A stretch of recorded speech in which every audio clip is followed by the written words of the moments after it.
Kes Jenayah, jurnal kriminologi yang akan membuka mata anda.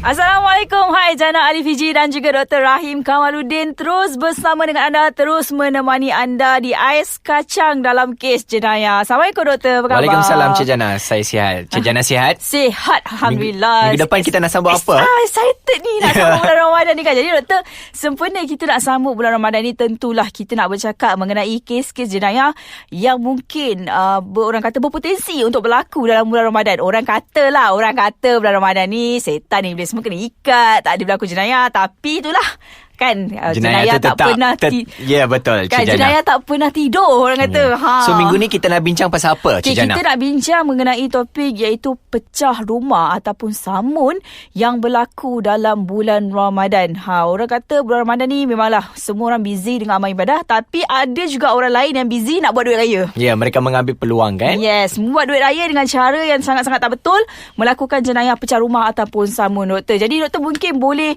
ceritakan sikit macam mana ke agaknya mungkin modus operandi yang boleh digunakan oleh mereka-mereka ni untuk pecah rumah ataupun untuk samun pada bulan Ramadan ni. Okey Cik Jana, kalau kita melihat kes pecah masuk rumah ni, right, akan lebih kerap akan berlaku dari segi frekuensinya ketika bulan Ramadan. Kenapa? Sebab kebanyakan tuan rumah pergi untuk solat tarawih. Betul. Lepas tu ada juga busy berniaga di pasar malam dan sebagainya kan. So ketiadaan tuan rumah di rumah tu dilihat sebagai satu peluang keemasan untuk pencuri ni.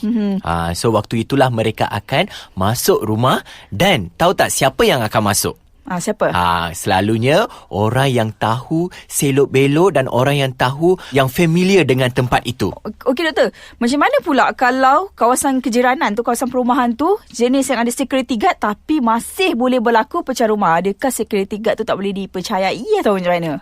Mungkin sebelum tu para pencuri apa yang mereka buat ialah perompak pencuri ni, apa yang dia buat ialah dia buat kajian. Okey, kami pernah melakukan kajian kriminologi dalam kalangan pencuri. Dan mereka mengatakan sebelum mereka memasuki ataupun pecah masuk rumah, mereka akan buat kajian. Mereka pun buat kajian, Cik Jana.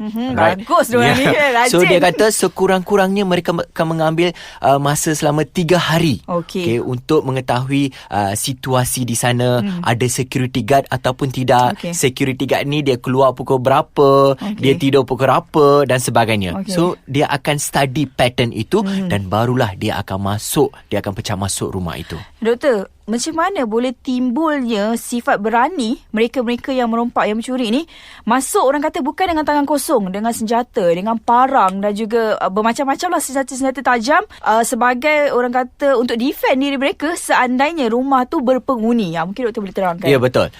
Satunya lah motif yang utama yang kita boleh lihat adalah wang. Mereka nak dapatkan wang, dan apa selalu pencuri ni akan buat ialah mereka akan dibawa pengaruh dadah. Terutamanya di bawah pengaruh syabu. Orang kata ais lah kan. So apabila mereka di bawah pengaruh dadah, mereka berani, Cik Jana.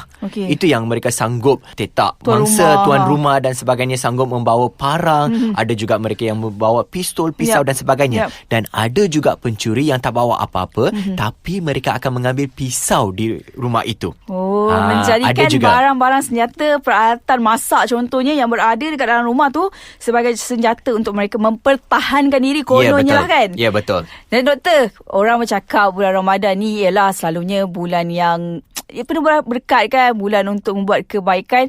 Tapi si penjenayah-penjenayah ni, si pelaku ni, si pemecah rumah ni tak serik-serik dan masih lagi terus dengan mereka punya, orang kata modus operandi dia mereka kan. Jadi Doktor, kejap lagi kita nak sembang panjang lagi kita nak bercakap mengenai kes pecah rumah ni. Kita nak supaya pendengar-pendengar kita berhati-hati. Kita nak berehat dulu sekejap. Jangan ke mana-mana, kembali selepas ini. Kembali bersama Jana dan juga Dr. Rahim Kamaluddin dalam Ais Kacang Kes Jenayah. Kes jenayah pada minggu ini sangat-sangat menarik. Kami nak memperkatakan mengenai jenayah pecah rumah yang berlaku dalam bulan Ramadan. Orang bulan Ramadan ni buat amal ibadah, dia pula buat kerja lain Doktor kan. Ya, betul. Betul-betul tak ada kerja dia orang ni. Jadi Doktor, tadi kita bercakap mengenai modus operandi mereka dan juga sebagainya.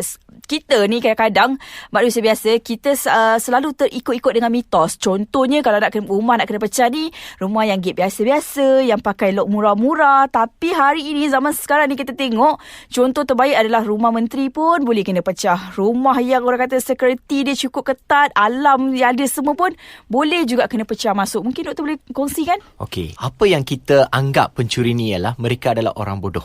Okay. Tapi sebenarnya mereka adalah kreatif. Yep. Memang ini dibuktikan melalui kajian kriminologi dalam negara.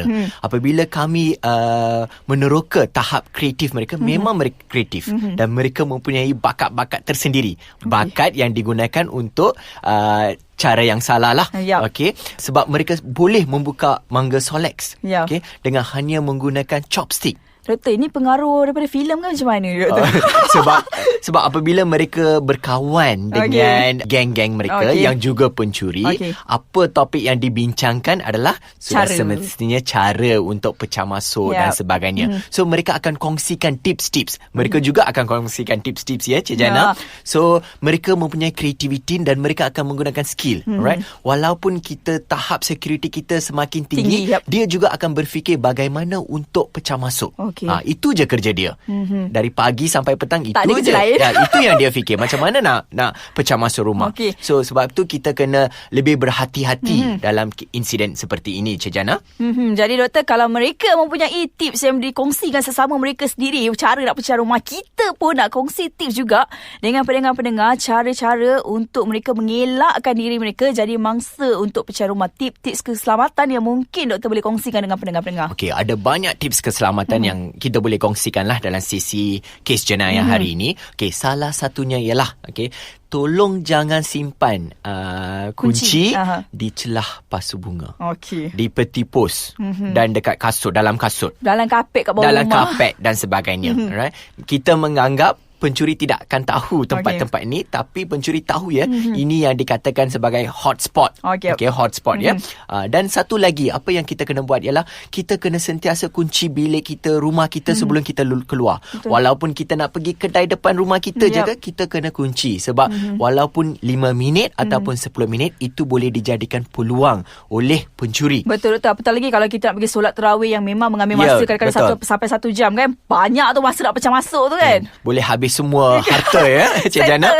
Ya. Dan satu lagi, apa yang kita kena buat ialah kalau kita mampu, right? Kalau boleh, kita boleh pasang penggera alam. Sebab apabila saya dan bersama rakan-rakan pakar kriminologi menubual pencuri ni, dia kata CCTV sahaja tidak akan menakutkan mereka. Kalau ada CCTV, dia main masuk je. Apa yang dia takut ialah kalau rumah itu dilengkapi dengan sistem penggera. Sebab satu satu mereka tak ada skill. Kalau mereka adalah pencuri yang biasa-biasa, mereka tak ada skill untuk deactivate penggera itu. Dan satu lagi, apabila alarm tu berbunyi, mereka akan panik. So mereka kata kalau rumah itu dilengkapi dengan penggera, dengan CCTV, mereka akan takut untuk masuk. Jadi doktor, macam mana pula dengan, yelah kita tahu bulan Ramadan kan, selalunya kadang-kadang anak buat surprise untuk mak, belikan hamper bagi dekat mak kan. Mungkin bos buat surprise untuk pekerja, bagi hamper.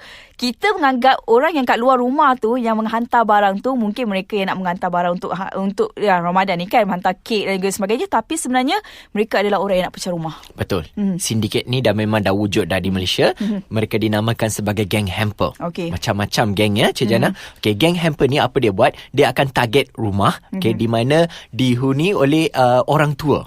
Seolah-olah mereka adalah dari Jabatan Kebajikan, dari NGO dan sebagainya. Mereka akan bawa hamper RM30 dan minta masuk, salam dan sebagainya, dan orang tua kita pun bagilah kebenaran untuk masuk kan. Lepas tu itu kemudiannya tukar menjadi isu samun, Cik Jana. Itulah dia. Jadi banyak sebenarnya yang kami dah kongsikan dengan pendengar-pendengar, tips-tips keselamatan untuk anda. Jangan mudah percaya dengan orang yang ketuk pintu rumah yang kononnya nak menghantar barang dan juga sebagainya. Selidiklah sebaik yang mungkin. Dan sepanjang bulan Ramadan ni, Jana dan juga Dr. Rahim Kamuluddin akan terus merungkai kes-kes jenayah yang mungkin berpotensi tinggi untuk berlaku dalam bulan Ramadan. Setakat ini saja doktor, masa yang kita ada. Ya, betul. Dan pastinya kita akan kembali lagi nanti dengan topik yang lain. Assalamualaikum. Bye-bye.